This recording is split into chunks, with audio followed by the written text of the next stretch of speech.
And now, Suspense. Your host tonight on the Autolite Theater is the maker of the famous wide-gap Autolite resistor spark plug. The spark plug that's ignition engineered by Autolite men who make complete ignition systems for many of America's finest cars. Autolite makes over 400 products for cars and trucks. Spark plugs, bumpers, hubcaps, headlights, radiator grills, batteries, wire and cable, ignition systems, speedometers, instruments, tail lights, and many more. So remember, from bumper to headlight, you're always right with Autolite.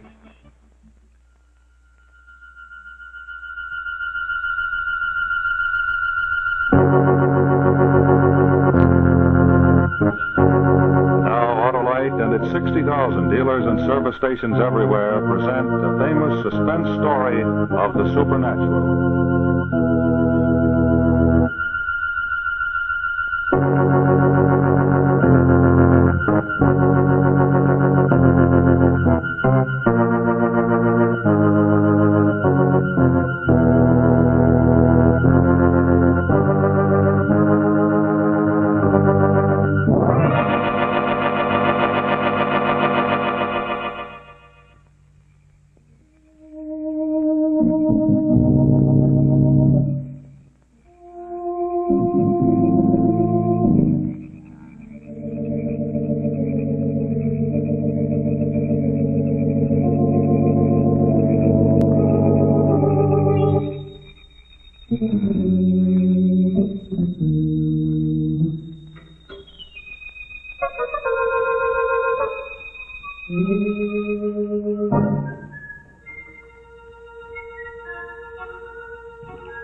Go ahead, girl. Answer the door.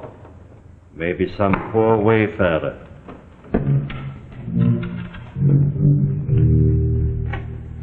Could you put us up for the night?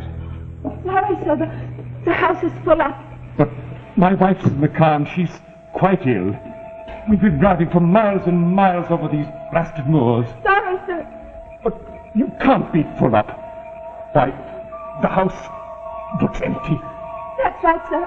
We're full up and closed. But we really don't need a bed. We will sit by the fire all night. Anything to take my wife out of this misty night. 12 miles on, sir, you'll find a farmhouse. Sometimes they take folks in. Good night, sir. But you're a tavern. You're a public inn. I can tell from the looks of you, you're practically empty. Sorry, sir. A certain party has taken this pub over, entire and complete. And as long as they pay for it, what they do is their own business. What I do is my orders. Good night, sir.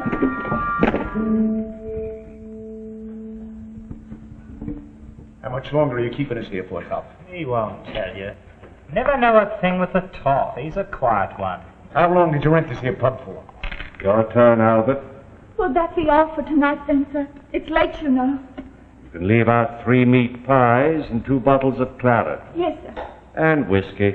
They're all on the dresser. Good night, sir. Wait. You're the only one sleeping in now? You sleep alone in the garret, do you? I do. Well, I hope you sleep well tonight. And if you should hear anything irregular, don't feel you have a duty to get up and investigate. Oh, no, sir, I won't. Indeed, I won't.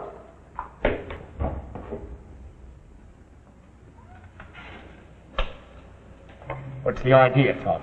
What are you up to, anyway? Never tell us, would you, Top? Oh, he's a clever one, mates. And you and me, why, who are we? Just 3 bloomin' idiots. Am I right, Top? That's right, Sniggers. 3 idiot sailors, lost on the blasted moors. I tell you this, Toff. We may be 3 bloody merchant seamen to you, but there's one thing I've learned. What's that, Sniggers? Yes, sir. I've been sailing from cape to cape, and in all the rich corners of India. And there's one thing I've learned. I'm waiting. It's the clever ones, Toff. The clever ones as makes a mother. Ah, he's right. It's the clever ones that keeps everything to themselves. Their plans are clever enough, but they don't work. They don't work.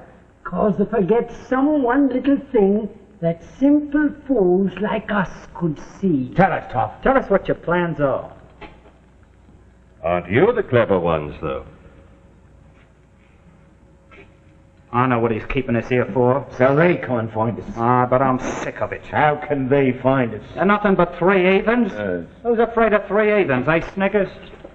We can't keep hiding forever, and then running and hiding and running forever, the whole black world over.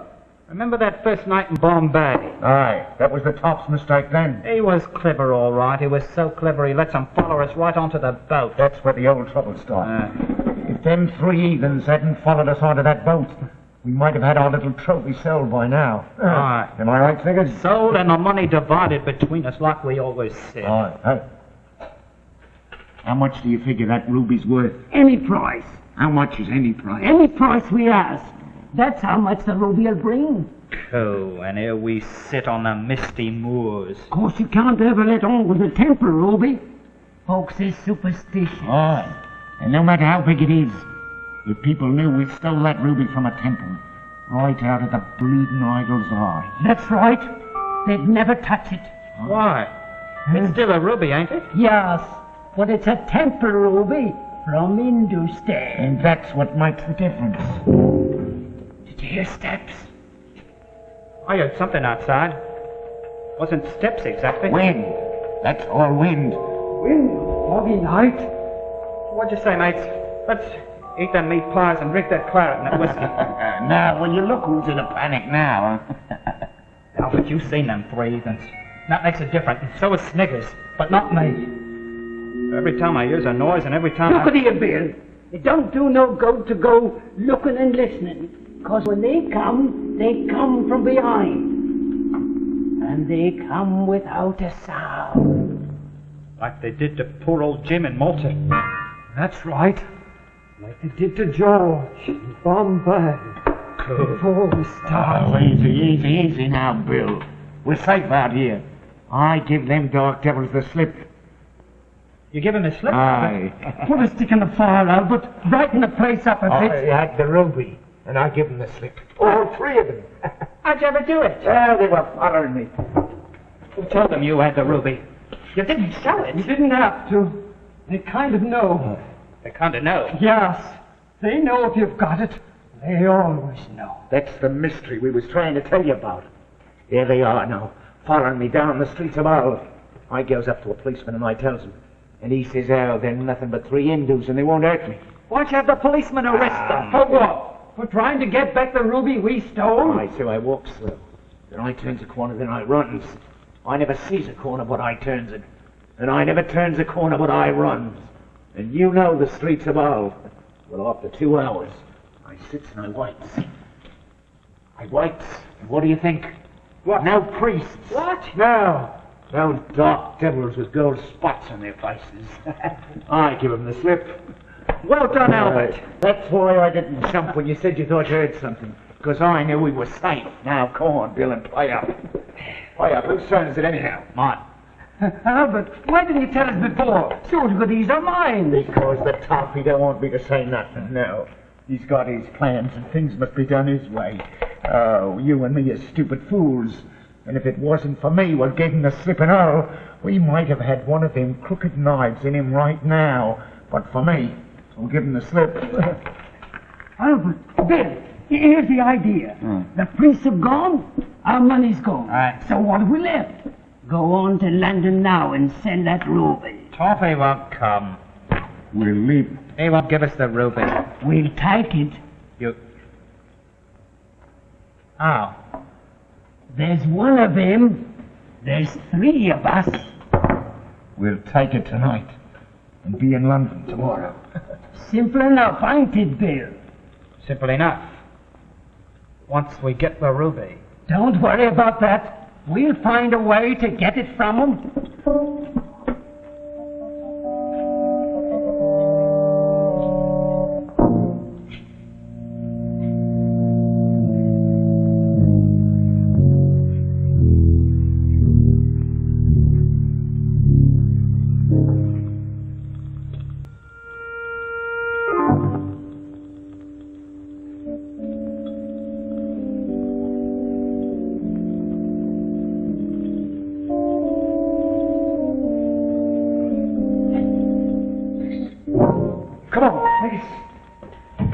Well, goodbye, old man. We'll see that you get your fair share. But there's nothing to do here. No girls, no dance halls. We must sell that ruby. I'm not a fool, Bill. Oh, of course not. Of course you ain't. And you've helped us a lot. Well, goodbye, old man. Say goodbye. Of course. Goodbye. And open the shutters again, Bill.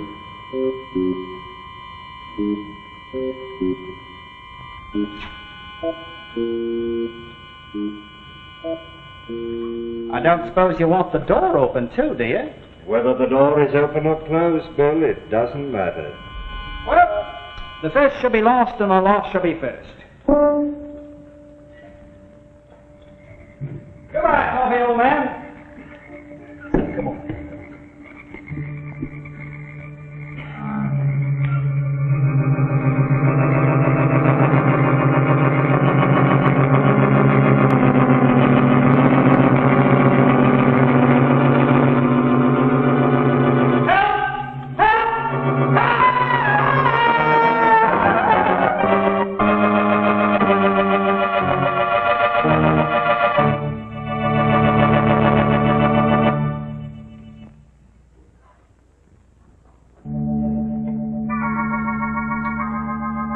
In just a moment, we'll bring you the second act of Lord Dunsany's famous story of the supernatural, A Night at an Inn, starring Boris Karloff.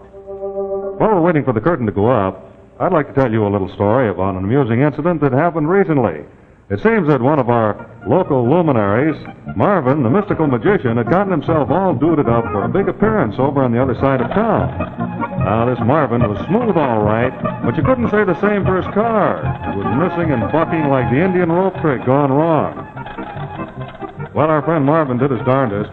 He took a deep breath, leaned back, and cut loose with a real powerhouse spell. Marvin could make elephants vanish and a whole stage full of people disappear, but he couldn't get rid of that engine miss. Well, now, naturally, no one like Marvin, who is supposed to be a prominent prestidigitator, likes to have people know that he's lost his powers. So our friend Marvin came in for some real Autolite magic. What he got wasn't really magic. It was a combination of Autolite service and Autolite ignition engineering know-how. Well, his case was very simple. It was a case of old worn-out spark plugs. So, without any abracadabra, we replaced those old plugs with some really new wide-gap Autolite resistor spark plugs. No, sir, it's not magic that makes the Autolite resistor spark plugs the wonders that they are. It's ignition engineering, the years of research by Autolite engineers that developed the sensational new resistor that's built into all Autolite resistor spark plugs. Remember that resistor. It isn't magic either, but you'll think it is when you see how its low rate of electrode erosion permits a wide initial spark gap setting. You see, it's the wide spark gap that permits you to use a leaner gas mixture, and that means actual gas savings for you. Not only that, the resistor that permits that wide gap setting helps you get a smoother idle, too, and increases electrode life 200% and more. Also, those Autolite resistor plugs cut down on radio and television interference. Yes, it's the resistor that does that, too.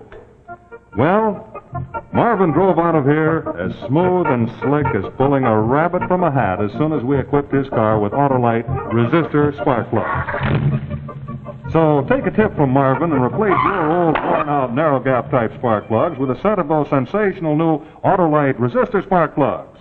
Remember, from bumper to tail light, you're always right with Autolite.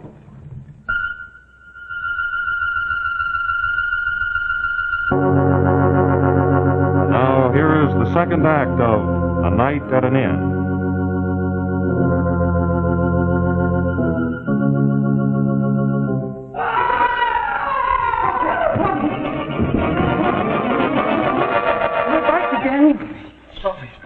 So you are. How did they get here? How did they get here, Tom? They walked, of course. But it's 80 miles from here to Hull. Did you know who's here, Tom? Expected them about now. 80 miles? What are we to do, Toffee? Ask Albert. If they can do things like this, there's no one can help us but you, Toff. I always knew you was the clever one. We won't be fools no more. We'll obey you. You're strong enough and you're brave enough. And not many would steal a ruby eye from out an idol's head. And from such an idol as that was to look at, and on such a night, too. You're brave enough, Bill, but you're all three of you fools. Jim would have none of my plans, and where's Jim? And George, what did they do to him? Don't, Tommy, So your strength is no good to you. You need cleverness, or they'll have you the way they had Jim and George. We know. Those black priests will follow you around the world in circles, year after year, until they get the ruby eye. And if we die with it, they'll follow our grandchildren. And this fool thinks he can escape from men like that by running round 3 streets in the town of Hull. What's truth? You haven't escaped them, because they're here. So I suppose. You suppose? I took this place especially to receive them. Well, you're a deep one. I saw something just then. Hadn't we better shut the shutters? Don't shut the shutters. But, Toffee, they can see us. One doesn't let the enemy do that. I don't see why... No, of course you don't. No revolvers now. Well, why not, Tom? Don't want any noise at my party. We might have guests who haven't been invited, but knives are a different matter. I think they're coming now, Toffee. Not yet. Well, when will they come? When I'm quite ready to receive them, What do you do when they come? I shall do nothing. What? They'll creep up behind me.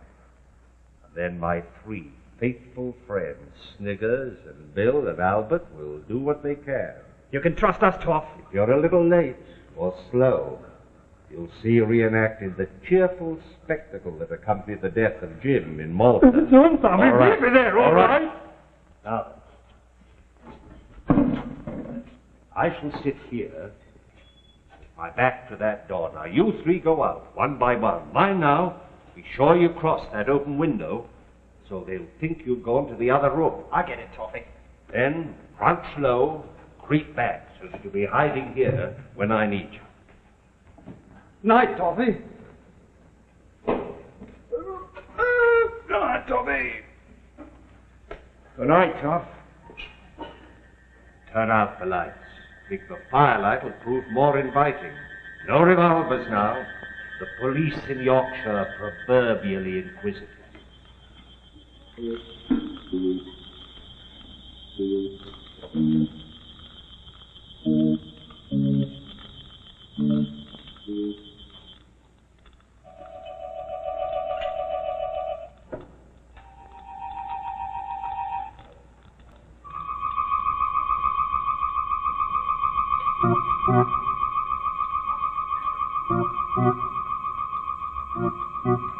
Be ready.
Toffee, we only got one. What do we do? Only one? Yes. Very well. You shall now witness my demise at my Yorkshire residence. I shall be knighted, and you'll be ready to receive guests.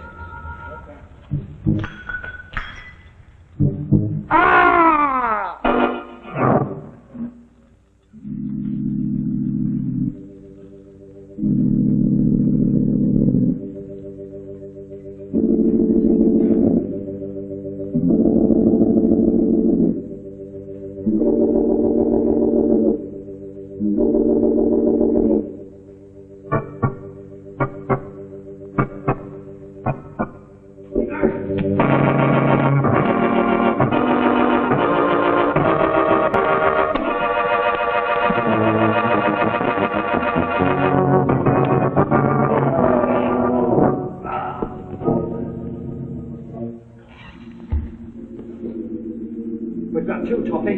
What do we do now? Still enough. Yes. Albert, you get over to the window. Stage a fight with that healer. I know he's dead. But you and Bill are going to resuscitate him. On his feet. Sniggers, help. Keep low, keep low. Out to the window. Quick now, quick. Sniggers, turn him over. Easy. Hold up.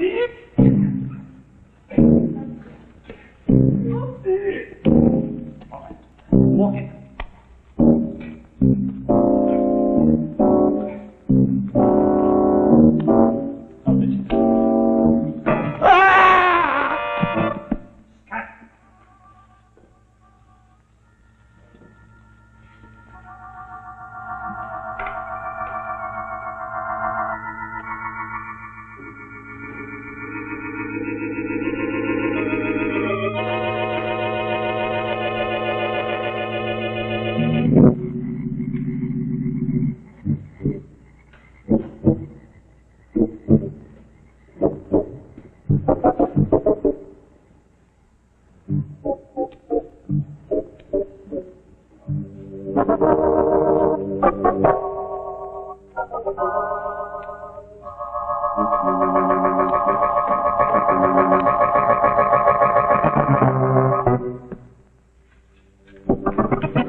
Very good night's work, my friend. Well done, Toffee. You are a digger. You drink one of their blood one.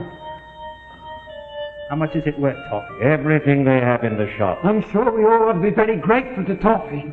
Well, I just have a knack of foreseeing things. I should think you did. I don't suppose there's anything happens that old Toffee don't foresee. Does it, Toffee? No, I don't think it does, Bill. I don't really think it does.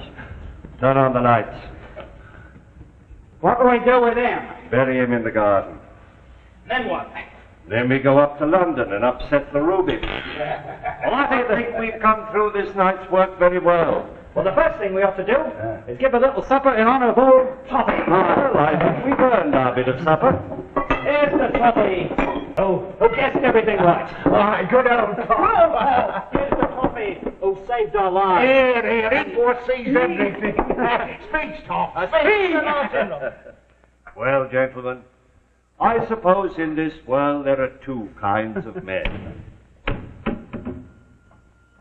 There's the kind that can see. What would that be? No wind and the shutters slamming. It's wind. It's blowing both ways at once. Look at that. Of course it's the wind. Fog's lifting. Must be lifting. Must be the wind. Fog looks as thick as ever to me. Sniggers, go outside and fasten that shutter back. Go outside.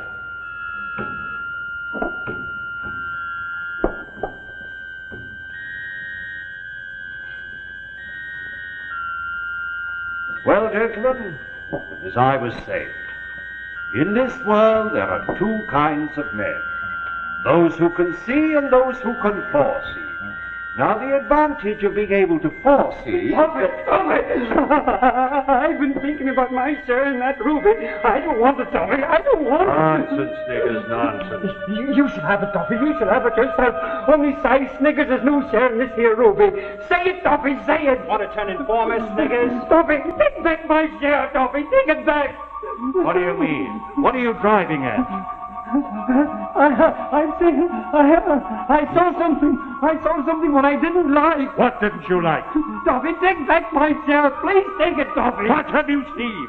The idol. I've seen a beastly idol. You couldn't have. Take back my... He's blind. He's groping. He wants that ruby eye back. Then give it back, Toffee. Please, Toffee, please give it back to him. I dare you, Toffee. Put that ruby in the window and you'll see. That's what he wants. That's what he's groping for. That's what he must have.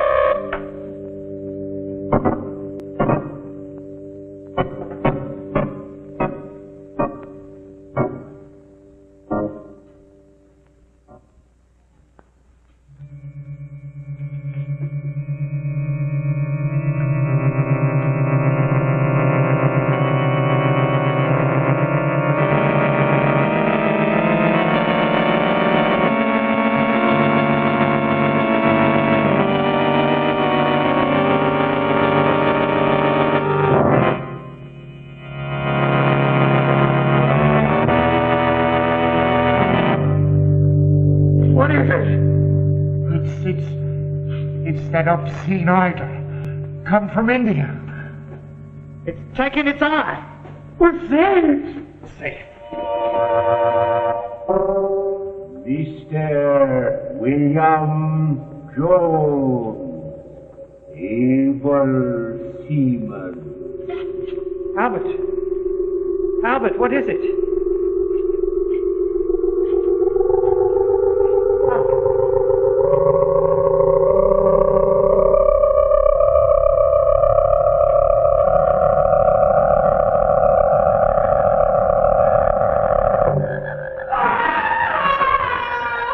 Tommy, what's happened?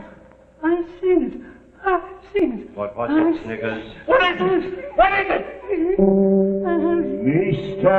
Albert Thomas, able seaman. Must I go, Tommy? No, must I go? Tommy! Tommy!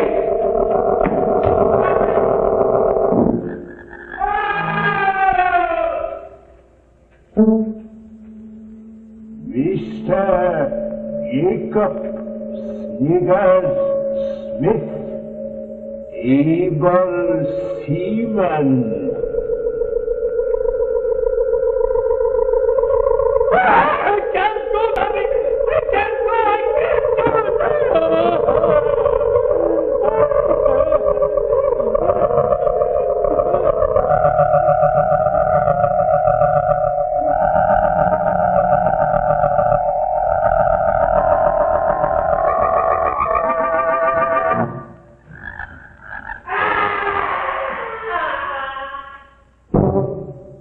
Mr.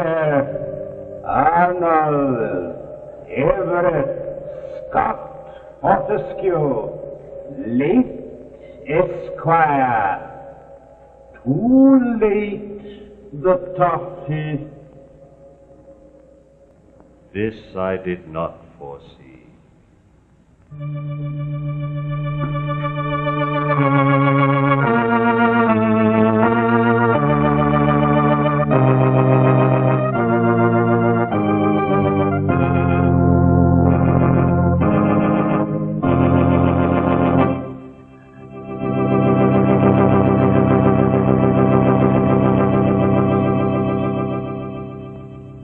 Thank you, Boris Karloff, for a fine performance. Musical effects this evening were by Hank Silburn. And now, this is Rex Marshall speaking for Autolite, inviting you to join us next week for Suspense and reminding you that you're always right with Autolite. This is CBS, the Columbia Broadcasting System.